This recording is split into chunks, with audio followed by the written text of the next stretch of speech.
Survival games have always been the types of games that I have enjoyed personally most throughout my entire life.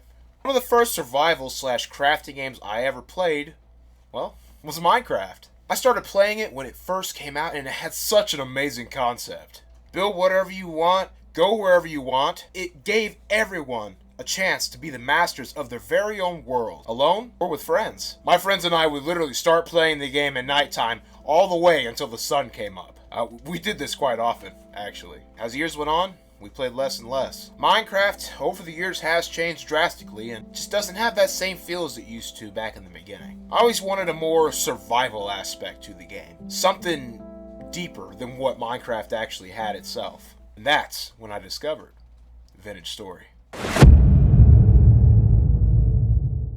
Vintage Story, believe it or not, was actually a mod in the beginning, before it became its very own standalone game. Why do I like Vintage Story so much? Well, I'm glad you asked. That's an amazing question, and I'll tell you why. In Vintage Story, realism is a huge part of the game. For example, in the beginning, in order to start a fire, you have to create a fire starter kit with grass and sticks, kind of like the cavemen did back in the day. And you had to rub those bad boys together in order to get a flame going. And being that you're, technically rubbing sticks and grass together, it could take it a bit to get it going, so it might take a couple of tries.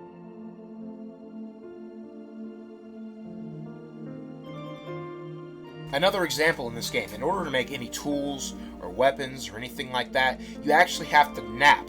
Take 2 stones and nap them out. Nap out the shape of the tool, like an axe head, knife head, spear head, etc., in order to actually make a weapon. Then you take that head and you put it on a wooden stick, and then there you go, you got yourself a tool. A very primitive tool, but it's still something.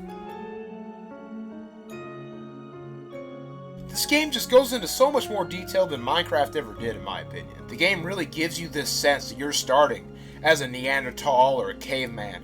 You have to just claw and climb your way to the top of the technological food chain in order to actually get anywhere. And that's not the only thing the game does right here. When it comes to hunting and butchering animals, you don't just kill the animal and then it just drops meat. What you have to do is you kill the animal, then you take a knife and you'll actually hover over an animal, cut it with the knife, and then you get the resources from it. When it comes to finding resources, you can either brave the depths and risk your life underground to find metals you need, or you can make a wooden pan and sift through the sand near the riverbanks for materials like miners did in the old days.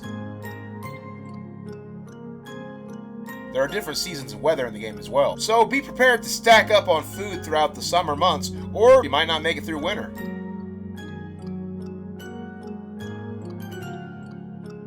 Now, we're going to talk about some of the other creatures you can run into when getting into the game. Some of the wildlife within the world include bears, wolves, goats, along with foxes, all the way down to rabbits. There's hostile entities as well. Bears, wolves, and occasionally goats when you get too close to them and their offspring. Drifters, and bronze locusts. I'll be honest, I would really like to know how drifters became a thing, because I've been playing the game for a minute and I still can't figure it out. They're kind of just there, I don't even know how they got that way. So I'm hoping there would be some lore added to the game in the future to kind of tell us on how the heck that happened. I don't know about you guys, but I'm pretty curious about how the hell these things came to be. There are multiple types of drifters and each one is more dangerous than the other. They come out during the night and they can be found in underground caves, and they can also appear during temporal storms. When the storm is in effect, they can literally spawn anywhere, at any time, so watch yourself. And you'll know when a temperate storm is happening. Stuff will start glitching out, stuff will start going everywhere, teleporting everywhere. I'm not gonna lie, it's gonna look like your character ate a random mushroom that they found in the forest and are taking a really hard trip. Don't fret though, these storms can be survived and kept at bay by using a temporal gear. Now, how do you get these temporal gears, you ask? Simple! Killing drifters. Kinda gives you an incentive to kill these guys, and they drop some other stuff here and there, but mostly it's for the temporal gears.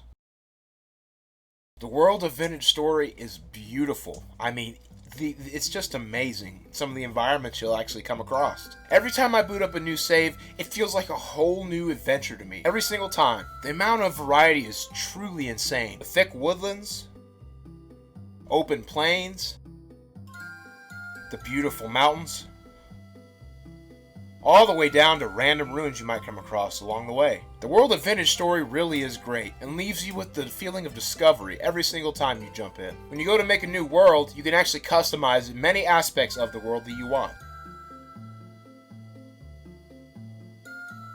And yes, for those creative mode players, that exists in this game as well. Because I get it, some people just want to build without having the fear of a bear clawing their face off. Now, what do I have to say about the modding community for this game? Well, it's great, and it's getting even better every single day. As we all know, a game's modding community can help further the game's potential, and that is definitely seen here on this game. When it comes to mods, there's such a variety already, a lot of creative modders out there, and a lot of these mods will actually improve the gameplay experience. I'm just glad that there's no shortage of good mods out there, and I have a feeling as time goes on, we're going to see more and more amazing mods come into the scene. I'll actually post a link down to the Vintage Story Mod DB down in the description below so you guys can check out some of the mods. And I'll also be making some more mod showcase videos, so stay tuned for those because I could just show you them on my channel. Now, the conclusion. Do I think you should buy Vintage Story? Yes, I do actually. I personally enjoy the game. I know this might not be everybody's cup of tea, but I personally enjoy the game. If you like Minecraft, but you always kind of had that feeling like I have, you want a little more challenge to your game, Vintage Story is definitely for you. It's a lot more realistic than Minecraft is, and like I said, it goes a lot further into detail. It's just, I don't know, this game hits differently. If you like survival and crafting games and stuff like that, this game is definitely going to be for you, for sure. And like I said, there's also multiplayer as well. You can play with your friends on here, just like you could on Minecraft, and it's a great experience. I really like the game, and I cannot wait to see what the modding community and the devs have for it in the future. I'm going to leave a link to the game down in the comment section below, so you guys can go check out Vintage Story for yourself. Thank you all for watching, and I will see you all in my next video. Peace!